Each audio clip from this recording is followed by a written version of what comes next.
Salut tout le monde, c'est Nelvia-chan. Je vous retrouve aujourd'hui pour une deuxième vidéo sur les Distress Oxide. Alors, comme vous le savez, j'ai eu quelques soucis avec mon papier noir, puisque pour moi, l'encre rose est devenue toute blanche. J'ai cru que j'étais la seule à qui c'était arrivé, mais j'ai eu quelques témoignages par écrit par la suite qui m'ont dit que non. Mais beaucoup d'entre vous n'ont pas eu ce problème. Donc, j'ai pris le taureau par les cornes, comme on dit, et j'ai testé plusieurs papiers noirs ou foncés de différentes qualités, différentes textures, différentes origines, on va dire, puisque ce ne sont pas des papiers forcément de scrap. Donc le premier que j'ai tamponné, c'est le même que la dernière fois, c'est-à-dire le papier noir trophée. Le deuxième, c'est une couverture de dossier, vous savez, les papiers un petit peu texturés qu'on met sur les dossiers d'entreprise en règle générale, parce que j'ai vu que beaucoup d'entre vous les utilisaient. Le troisième, avec les poids, c'est un papier de Simple Story. Le quatrième, avec l'effet vague découpé, c'est un papier de Scrap Plaisir.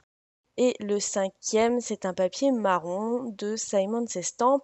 Et pour terminer, je prends également un papier noir de chez Maille, donc papier de scrap classique, légèrement texturé.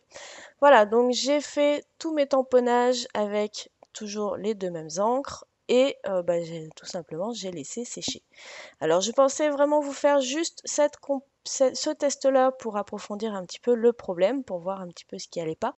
Et en fait, vous m'avez posé quelques questions supplémentaires et donc du coup la vidéo sera un petit peu plus longue. Et maintenant on découvre tout de suite le résultat 24 heures plus tard. Du coup, en haut à gauche nous avons le papier émaillé où effectivement la couleur rose a résisté. Elle est très pâle mais elle a résisté. Pour le papier de dossier, ça a résisté aussi, c'est encore plus pâle mais ça a résisté aussi. Le papier Simon Says Stamp, pas de problème, le rose est toujours présent. Le papier Simple Story, donc avec les poids, ça s'est un peu effacé, mais ça marche. En bas à droite, c'est le papier de Scrap Plaisir, ça marchait aussi. Et le papier en bas à gauche, ben, c'est toujours resté blanc. Ensuite, donc, une de mes abonnées m'avait parlé donc des encres Versa Magic pour les comparer avec les encres Oxide. Effectivement, j'en avais quelques-unes dans mon tiroir. Alors les encres que j'ai sont relativement très foncées, donc j'en ai pris la plus claire que j'avais, qui ressemble un petit peu à la craquette pistachio, et un rouge parce que je n'avais pas de rose et je n'avais pas d'encre plus claire. Donc effectivement, elles sont un petit peu du même style puisqu'elles sont opaques et qu'elles peuvent effectivement être tamponnées sur des surfaces noires. Donc là, vous voyez, le rouge n'est pas très visible parce que ce sont des couleurs qui ne sont pas forcément très lumineuses, donc du coup, on peut tamponner, ça se voit, mais c'est pas flashy non plus sur le fond noir.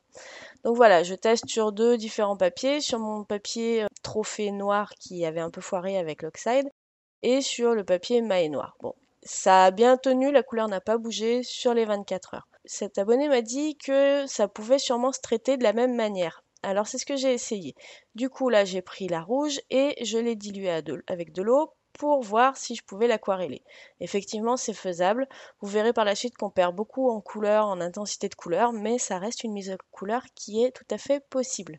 J'ai également fait des petites tachonnettes qu'on laisse sécher. On verra la différence après avec les Distress Oxide. Et puis bien entendu, hein, qui dit comparaison avec une encre Distress dit toutes les techniques. Donc j'ai également réalisé un dégradé avec mes deux pattes d'encre Versa Magic. Donc le dégradé c'est très bien fait entre les deux. Pas de souci hein, là-dessus. Et les deux encres, enfin les encres Versa Magic, s'étalent très bien à la mousse également. De la même manière, je viens faire quelques petites taches d'eau pour voir si les réactions sont comparables à des Distress Oxide, voire des Distress Ink. Là, par contre, effectivement, le résultat, bah, il n'y en a pas vraiment, en fait. Il n'y a aucune réaction de la part des Versa Magic avec de l'eau. Voilà, vous voyez, il n'y a pas de... l'encre ne se dilue pas, on n'a pas du blanc qui ressort. Et voici les taches, donc, qui fonctionnent très bien avec les encres Versa Magic. Je vais quand même vous faire une petite comparaison avec donc, de l'encre Distress Oxide pour les taches, puisque j'en avais pas fait avec cette couleur-là lors de la précédente vidéo. Et je vous montrerai donc sur la photo qui arrive, voilà. Vous voyez que sur les taches d'encre en haut à droite, il n'y a pas vraiment de nuances dans la tache, alors que dans les taches d'encre en bas à gauche, on voit différentes nuances de rose. et c'est un peu l'effet oxide que nous procurent les distress. Donc voilà, les Versamagic sont assez similaires, mais il y a certaines choses qui ne fonctionnent pas. Il n'y a pas de réaction à l'eau quand on les passe à la mousse et il n'y a pas de variation de la couleur quand on fait des taches avec de l'encre diluée pour les Versamagic. Ensuite, une autre abonnée m'a proposé de faire un essai en appliquant les distress à la mousse sur une surface de papier coloré, en faisant des taches d'eau, est-ce que les taches deviendraient blanches? Ou je suppose, est-ce que on retrouve la couleur du papier en dessous? Alors je vous montre la petite catastrophe qui va avec, hein, c'est la première fois que ça m'arrive. J'ai renversé mon pot d'eau, voilà, c'était le fail total. J'ai décidé de vous le mettre parce que je l'ai pas mal pris et que ça m'a quand même fait beaucoup rire. Comme ça, vous verrez que bah, j'ai dû refaire mes aplats à la mousse à un autre endroit de mon papier rose. Donc le premier papier rose que j'utilise, c'est un papier tout à fait classique hein, que vous pouvez trouver en commerce, je pense. C'est une chute qu'on m'a donnée, mais en tout cas, c'est pas du papier scrap, qu'on soit bien d'accord. Donc là, vous voyez que ça a totalement blanchi le papier.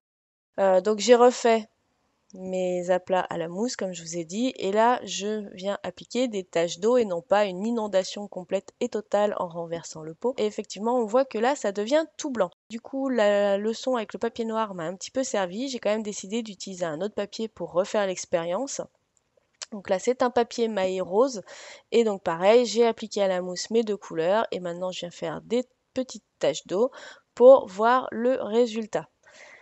Et du coup, bah, résultat, avec la couleur rose, donc ton sur ton, on arrive à peu près à récupérer le rose d'origine du papier à travers les taches. Par contre, à travers l'encre craquette pistachio, donc la verminte, ça ne devient pas blanc, ça fait un truc un peu bizarre, ça teinte, je sais pas, c'est un violet très pâle, bon, c'est pas blanc quoi, et vous ne retrouvez pas la couleur du papier d'origine dessous, mais c'est pas blanc. Voilà. Et voilà pour la conclusion de ce test sur les encres oxyde, donc un petit épisode supplémentaire à votre demande par rapport à certaines questions, et surtout le pourquoi du comment mon encre avait fini blanche sur mon papier noir.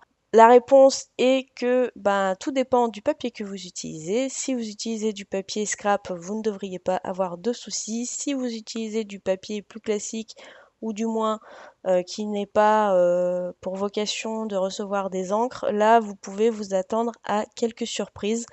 Tout dépend du papier, bien entendu je ne peux pas tous les tester, je n'en possède pas plus que ceux que je vous ai montrés. Du coup si vous avez des papiers différents, je vous invite à faire vos tests vous-même avec les encres oxyde.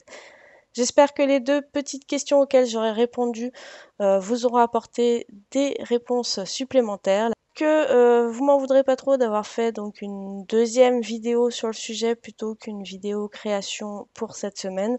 J'aurais aimé vous publier ça la semaine dernière beaucoup plus rapidement. Ça n'a pas été possible, mon emploi du temps ne me l'a pas permis. Du coup, ça fait l'objet d'une vidéo à part entière pour cette semaine, mais ne vous inquiétez pas, j'ai quelques projets à vous présenter très bientôt. En attendant, merci de votre fidélité, je vous fais plein d'énormes bisous et je vous dis à très bientôt. Bye bye.